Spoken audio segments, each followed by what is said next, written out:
What is going on, guys, and welcome back to the channel. Today we are looking at my updated settings for 2025 for controller Destiny 2. This video has been requested pretty consistently over the last 3 months, so I'm happy to bring it with you guys and what I believe to be the best settings that I have found for my own personal use. We are now on PC, but that doesn't really change a lot of the fundamental controller settings. So yeah, without further ado, make sure to like, subscribe, join my Discord if you aren't already, and check me out on Twitch. Alright, first things first, let's head over to settings. Let's go over to controller, and we pretty much have all my settings. So I use 15 look sensitivity. This is what I prefer. It's like a nice medium in between having a slower sense and being a crackhead on 20. And I also play 0.5. So playing 0.5 ADS sensitivity has really helped me have consistency with my hand cannon and sniper shots. So I know a lot of people prefer it higher, but I just don't feel the need to have a high ADS sensitivity. Most of the time, if I'm adjusting from like one target in one area to another, I'll just un-ADS. So I like to have that consistency, that slow turn when I'm ADSing. You obviously don't want your look sensitivity to be inverted at all. You also don't want this on. I'm not even sure what this does. And you want your sprint turn scale to be on 0.8. Now, I've seen people play with this lower. I personally just don't understand it. I don't even know why you can't be on 1 turn scale, but the highest you can put in Destiny 2 is 0.8. This is essentially a multiplier on your sensitivity when you're sprinting. Again, I don't know why this can't be 1, but you just want to have it on the highest typically. Controller vibration off, double press delay on 1, and this is actually pretty important. Now we go over to dead zone. Now what I've learned about dead zone is that the lower your dead zone can be without stick drift, the better. So I found that when I go down to 0.01, I have stick drift, so I put it 1 above that, so I don't have stick drift, but it's still the lowest possible. This means my joystick takes the minimum amount of input in order to make those finer adjustments when I'm aiming, and it just creates a consistency in your aim. Alright, now this is also important. If we go into button layout, I do have a custom button layout because I play claw. So essentially everything is the same, except if we go down to all of my abilities, you'll see all my abilities are circle. So what this allows me to do is it allows me to Icarus dash with a single press. It allows me to put a rift down with a single press, hunter dodge, barricade, etc. And you're probably wondering how I crouch if my single press circle is all of my abilities. I actually crouch with my right stick. So as you can see right here, my crouch is right stick. And these are pretty much the only 2 keybinds that I have switched. Everything else is basic, and I really don't find a need to switch anything else. Again, since I do play claw, I have my fingers on the buttons at all times along with my right joystick, so it really makes it much simpler for me in terms of keybinds. I have seen people have L2 as their interact button instead of square, and I guess that makes sense, but again, playing claw, there's really no need for me.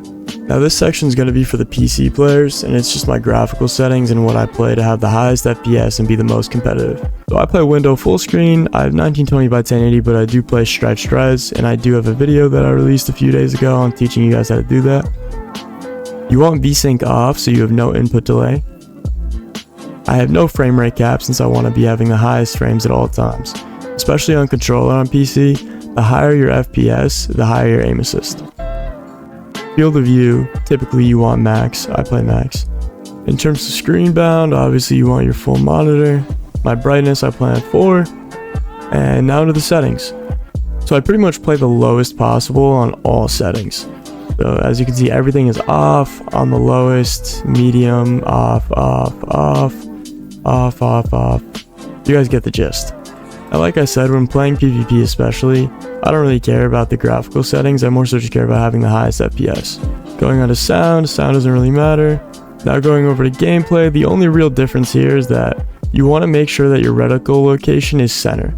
I don't know why anybody would be playing it on the lowered version, especially now that you can change it on console, so I highly recommend you guys change that. My reticle color is pink, but this literally doesn't matter at all. And my colorblind mode is protanopia, so it's red-green. Now what this ends up doing is it makes your radar green, or like a yellowish green. Me personally, I just think it's easier to see, so that's what I do. But yeah, those are my controller settings for 2025. We'll get into some gameplay to show it off for you guys. And yeah, I'll catch you guys in the next one.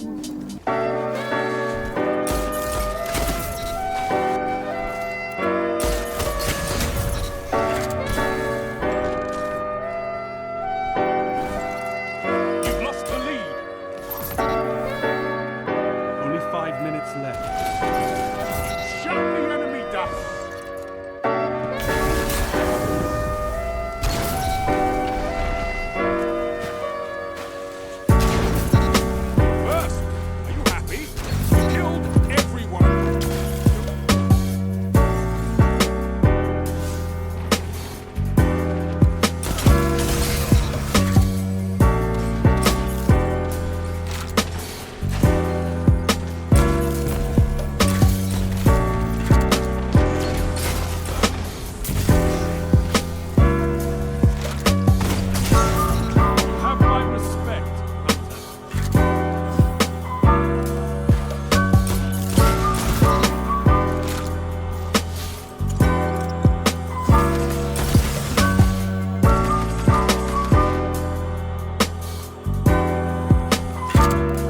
Wonderful!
You've taken everything. First place goes to you.